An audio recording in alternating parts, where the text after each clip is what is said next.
안녕하십니까. 유익한 운동정보 채널 시금치맨입니다. 알만한 사람들은 다 알고 있는 크리스 에반스는 아마 할리우드 배우들 중에서 남성들이 가장 갖고 싶은 몸 5손가락 안에 들 것이다. 근데 사실 크리스 에반스의 타고난 체형은 근육질의 체형이거나 오람한 체격이 아닌 마르고 얇은 체형을 타고난 세미멸치였고, 지금의 몸은 확실하게 후천적으로 만들어진 몸이란 것을 알 수 있다.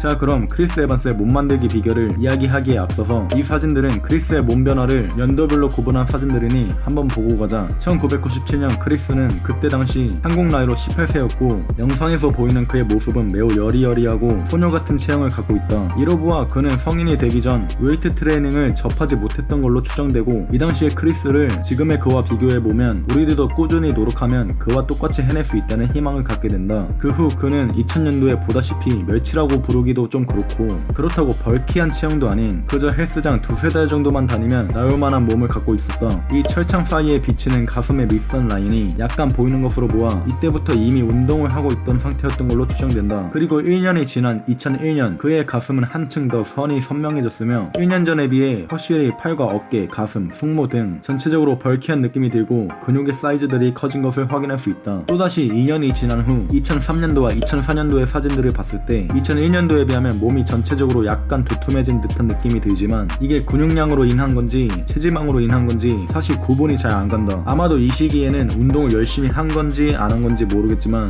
확실한 건 몸의 근육량에서는 큰 변화가 없어 보인다는 것이다. 그리고 이제 2005년도의 사진으로 넘어가 보면 크리스는 이 시기 때부터 점점 헬창의 길로 들어섰는지 판타스틱 4에 출연한 크리스의 몸을 보면 몸의 두께감에서부터 전과는 약간의 차이가 느껴지기 시작하고, 영화 런던에 출연한 그의 몸은 체지방이 어느 정도 좀 있어 보이지만 꽤나 다부진 체형이 되어가고 있었다. 그리고 2007년도부터는 몸을 보는 순간부터 이 사람은 보나마나 헬창이겠구나 라는 생각이 든다. 사진을 자세히 보면 2005년도에 비해 훨씬 근질이 좋아진 걸 알 수가 있다. 이것은 근육량의 증가와 체지방 커팅이 함께 이루어져서 만들어진 결과로 보인다. 그리고 그로부터 3년 후 2010년도의 크리스는 이제 거의 어깨 깡패가 아니라 그냥 깡패 같은 몸을 하고 있다. 2000년도와 비교해보면 그의 팔은 거의 2배가량 커진 것처럼 보인다. 그리고 대망의 2012년 캡틴 아메리카 역을 맡게 된 크리스의 몸을 한번 보자.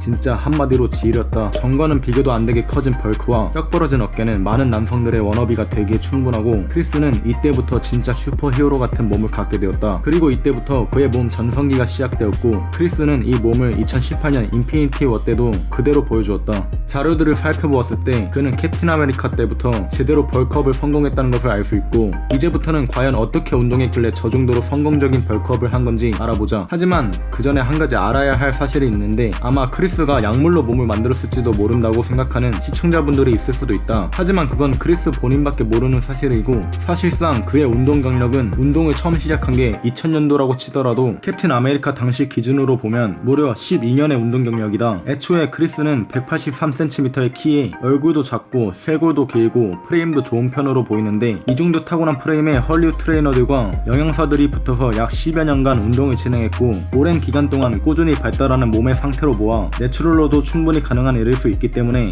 너무 약물을 써야지만 저렇게 될 수 있다는 전제를 두지 말고 약물에 대한 전제는 배제하고 일단 우리에게 좋고 도움되는 정보들만 걸러들어보자. 지금부터는 수많은 할리우드 배우들과 캡틴 아메리카 시절에 크리스를 직접 트레이닝한 그의 트레이너인 사이먼 워터슨의 인터뷰를 직접 번역하고 중요한 부분만 요약한 내용이니 참고하시길 바랍니다. 크리스는 각 운동마다 웜업 세트를 단 한 번 수행한 다음 종목당 최대 8회 반복으로 3세트씩을 수행했고, 벌크업을 위해 고중량 저반복 위주의 트레이닝을 진행했다. 그리고 크리스는 이미 오래전부터 웨이트 트레이닝을 해왔지만 보통 남자들과 마찬가지로 상체 근육에만 초점을 맞춰서 훈련하고 있었고, 나는 그것을 지적하며 크리스에게 균형 잡힌 체격의 중요성을 강조했다. 그리고 크리스는 특히 하체 훈련을 싫어했으나 다리와 둔부는 신체에서 가장 크고 강한 근육이므로 하체 운동을 절대 간과해서는 안되고, 너무 많은 남자들이 큰 팔과 상체를 원하기 때문에 다리를 무시하지만 하체를 한계치까지 트레이닝하면 큰 성장 호르몬 반응으로 인해 정체되어 있던 상체의 근육들도 함께 성장할 수 있다. 분할법에 대해서는 5일을 훈련하고 2일을 쉬는 방식으로 신체를 하체, 등, 가슴, 팔, 어깨 총 5분할로 나뉘어 진행했으며 풀업, 벤치프레스, 데드리프트, 스쿼트 등 가장 기본적인 대근육 운동을 위주로 진행했지만 어깨 운동을 할 때는 와이드 그립 푸시업을 포함해서 진행하고 하체 운동을 할 때는 유산소와 근력 운동을 함께 할 겸 점프 스쿼트를 포함해서 진행했다. 식단으로는 보통 호두나 아몬드로 이루어진 식물성 지방을 위주로 섭취하고 아침, 점심, 저녁 간식으로 단백질 쉐이크를 섭취했다. 그리고 운동 전에는 아몬드와 사과를 섭취하고 트레이닝 도중에 단백질 보충제를 섭취, 훈련이 끝나고 20분 후 영양 보충을 위해 치킨 샐러드와 약간의 탄수화물을 섭취했다. 저녁에는 단백질과 함께 생선, 소고기, 닭고기 위주로 탄수화물이 적은 식단으로 섭취하며 전체적인 식단은 몸에 지방이 끼는 것을 방지하기 위해 주로 고단백, 저탄수화물의 식단으로 진행했다. 오늘은 여기까지 마치며 영상이 유익하셨다면 구독과 좋아요 부탁드립니다. 감사합니다.